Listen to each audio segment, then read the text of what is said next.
அன்னை தமிழுக்கு முதல் வணக்கம். என் உயிரான அண்ணன் தலைவர் தளபதி அவர்களுக்கு உயிர் வணக்கம். எங்கள் தலைவரை ஈன்றெடுத்த தந்தைக்கும் தாய்க்கும் இந்த அரங்கில் வீற்றிருக்கக்கூடிய அனைத்து தோழர்களுக்கும் எனது அன்பு வணக்கம். ஒரு மாபெரும் புரட்சி, மக்கள் புரட்சி, அரசியல் புரட்சியை தமிழக வெற்றி கழகம் என்ற மாபெரும் இயக்கத்தின் மூலமாக தளபதியாக முன்னின்று நம் தலைவர் நடத்தி கொண்டிருக்கிறார். நாம் எல்லாம் அதில் பயணித்துக் கொண்டிருக்கிறோம். புரட்சி என்பது சாதாரண வார்த்தை அல்ல. அது ஒரு சக்தி, அது ஒரு உணர்வு, அது ஒரு மாற்றத்தின் துவக்கம், அது முடிவில்லாத முயற்சி. இந்த புரட்சி என்ன செய்யும் தெரியுமா? இந்த புரட்சி அடக்குமுறைகளை ஒடுக்கும், அநீதிகளை அழிக்கும். மக்கள் மனதிலிருந்து இந்த புரட்சி துவங்கி அதே மக்களின் நல் வாழ்வை மேம்படுத்தும். அத்தகைய மாபெரும் புரட்சியில் நம்முடைய தலைவர் நம்மையும் ஒரு அங்கமாக மாற்றி இருக்கிறார்கள் என்றால் நாம் நம் தலைவருக்கு என்ன செய்ய போகிறோம்? தலைவா, ஒன்றை மட்டும் சொல்லிக் கொள்கிறேன். இந்த புரட்சி வெற்றியை நோக்கி போய் சேராமல் ஒரு நாளும் தடம் மாற மாட்டோம், வழி மாற மாட்டோம், ஒரு நாளும் விழிமூட மாட்டோம் என்பதை மட்டும் உறுதியோடு இந்த இடத்தில் நான் தெரிவித்துக் கொள்கிறேன். சரி, இப்ப புரட்சியின் தேவை என்ன? நம் தலைவர் எதற்காக தேவை? நம் கழகம் எதற்காக தேவை? இப்படி எல்லாம் நிறைய பேர் கேள்வி கேட்பாங்க. அவர்களுக்கெல்லாம் நாம பதில் சொல்றதை விட இன்றைக்கு மக்களே பதில் சொல்லிக் கொண்டிருக்கிறார்கள். என்ன பதில் சொல்லிக் கொண்டிருக்கிறார்கள் தெரியுமா? கருவில் இருக்கும் பெண் குழந்தை முதல் வயதான பாட்டி வரைக்கும் பெண்களுக்கு பாதுகாப்பு இல்லாத ஒரு ஆட்சியை நடத்தி கொண்டிருக்கக்கூடிய இந்த ஆட்சியாளர்கள் தேவையில்லை. தங்கள் வீட்டு பெண்களுக்கு அண்ணனாக, தம்பியாக, பிள்ளையாக பாதுகாப்பு கொடுக்க எங்கள் தலைவர் தளபதி அவர்கள் தான் வேண்டும் என்று மக்கள் சொல்லிக் கொண்டிருக்கிறார்கள். தினந்தோறும் கொடூர கொலைகளும் கொள்ளைகளும் பாலியல் குற்றச்சாட்டுகளும் நடந்து கொண்டிருக்கக்கூடிய இந்த சமுதாயத்தில் சட்ட ஒழுங்கை பாதுகாக்காமல் வேடிக்கை பார்த்துக் கொண்டிருக்கக்கூடிய ஆட்சியாளர்கள் தேவையில்லை. மக்களை கண்ணும் கருத்துமாக காக்க வேண்டிய எங்கள் தலைவர் தான் முதலமைச்சராக ஆக வேண்டும் என்று மக்கள் சொல்கிறார்கள். தமிழ்நாட்டின் இளைஞர்களை எல்லாம் படிக்க வைக்க கல்வி கூடங்களை அமைத்து வளர்க்க வேண்டிய அப்பாக்கள் எல்லாம் இளைஞர்களை சீரழிக்க மது கடைகளை திறந்து, தெருவெங்கும் மது கடைகளை திறந்து இளைஞர்களை சீரழித்துக் கொண்டிருக்கக்கூடிய அப்பாக்கள் தேவையில்லை. போதைப் பொருள் புழக்கத்தை கட்டுப்படுத்தாத அப்பாக்கள் தேவையில்லை. ஒவ்வொரு குடும்பத்திலும் இருக்கக்கூடிய தாய்மார்களை டாஸ்மாக் என்ற யமன் மூலமாக தாலியை அறுத்துக் கொண்டிருக்கும் இந்த ஆட்சியாளர்கள் தேவையில்லை என்று குடும்பத்தில் ஒருவராக நின்று, குடும்பத்தின் தலைமகனாக நின்று எங்களை காக்க நம் தலைவர் தான் முதலமைச்சராக வேண்டும் என்று மக்கள் கேட்கிறார்கள். மாநிலத்தின் தன்னாட்சியை ஒடுக்கி ஒரே நாடு, ஒரே தேர்தல், ஒரே தேர்வு, ஒரே மொழி, ஒரே மதம் என்று இந்தியாவின் பன்முகத்தன்மையை சிதைத்துக் கொண்டிருக்கக்கூடிய பாசிச ஆட்சியாளர்கள் வேண்டாம். பாசத்தோடு மதச்சார்பற்ற சமூக நீதி கொள்கைகளை முன்வைக்கக்கூடிய நம் தலைவர் தான் முதலமைச்சராக வேண்டும் என்று மக்கள் கேட்கிறார்கள். எப்படியெல்லாம் மக்களை பிரித்து சூழ்ச்சி செய்து ஆட்சி அதிகாரத்தை ருசிக்கலாம் என்ற பாசிச ஆட்சியாளர்களும் வேண்டாம். எப்படியெல்லாம் மக்களை சுரண்டி ஒரு குடும்பம் மட்டும் வாழலாம் என்று நினைக்கக்கூடிய பாயாச ஆட்சியாளர்களும் வேண்டாம். பாசத்தோடு மக்களை நேசிக்கக்கூடிய தலைவர் தான் முதலமைச்சராக வேண்டும் என்று மக்கள் கேட்கிறார்கள்.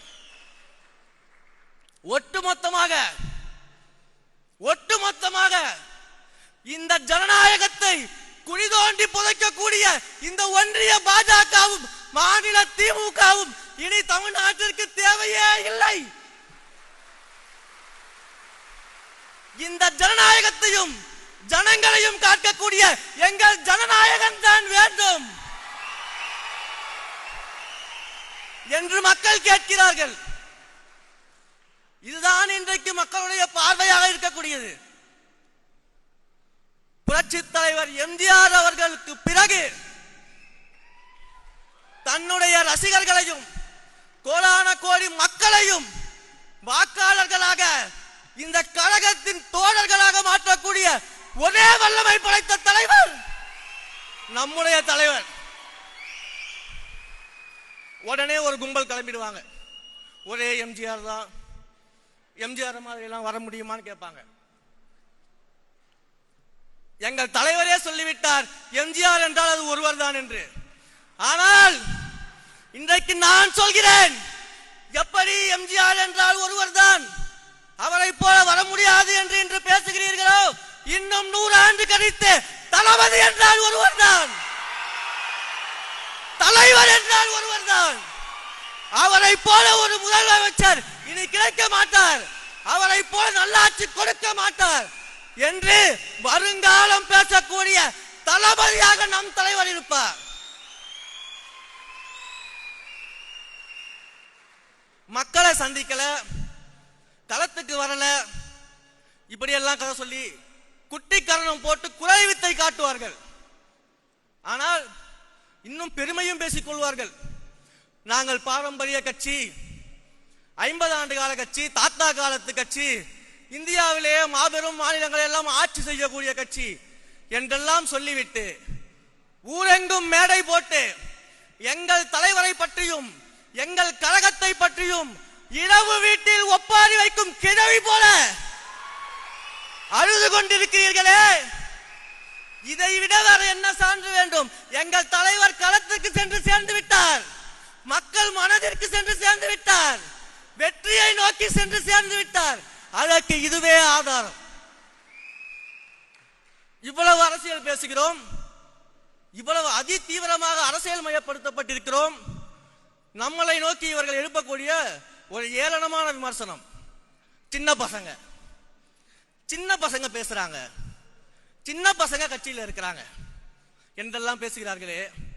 மேடைக்கு மேடை ஏறி நாடகம் போட்டு மக்களை ஏமாற்றி இளைஞர்கள் அரசியலுக்கு வரணும், அரசியல் புதுமை பெறணும், புது ரத்தம் பாய்ச்சணும் என்றெல்லாம் பேசிவிட்டு இன்று உங்களை நோக்கி கேள்வி எழுப்பும் போது எங்களை போன்ற இளைஞர்களை சின்ன பசங்க என்று சொல்றீங்களே, உங்க பயம் நல்லாவே புரியுது, உங்க பயம் நல்லாவே புரியுது. ஆனா எழுதி வச்சுக்கோங்க, இந்த சின்ன பசங்க 2026 தேர்தலில் உங்கள் ஆட்சிக்கு முடிவுரை எழுதி எங்கள் தலைவரின் நல்லாட்சிக்கு துவக்க உரை எழுதுவோம். இதை நடத்தியே தீர்வோம்.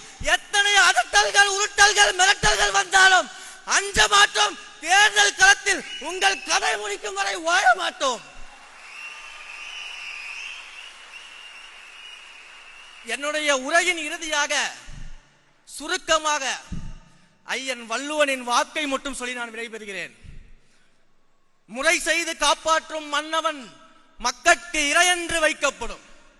நீதி தவறாமல் மக்களுக்காக கடமையாற்றக்கூடிய ஆட்சியாளர் கடவுளாக போற்றப்படுவார். நம் தளபதி வரும் காலத்தில் மக்கள் மனதில் போற்றப்படுவார், போற்றப்படுவார், போற்றப்படுவார். 2026 தமிழக வெற்றி கழகத்தின் ஆட்சி அமைகிறது. தலைவர் முதல்வர் ஆகிறார், நல்ல ஆட்சி கொடுக்கிறார் என்பதில் எந்த மாற்று கருத்தும் இல்லை. வாய்ப்பளித்த என் உயிரான தலைவருக்கும் அன்பிற்குரிய பொதுச் செயலாளர் அண்ணன் ஆனந்த் அவர்களுக்கும் அனைவருக்கும் நன்றி தெரிவித்து விடைபெறுகிறேன். வெற்றி நிச்சயம்.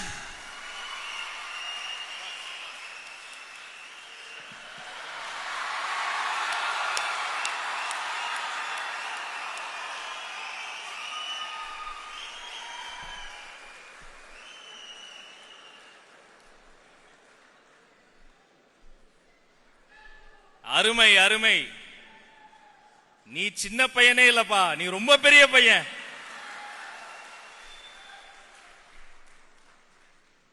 தமிழக வெற்றி கழகத்தின் குட்டி புலியின் பாய்ச்சலை எப்படி என்றால் எங்கள் தாய் புலி பேசும்போது எப்படி இருக்கும்?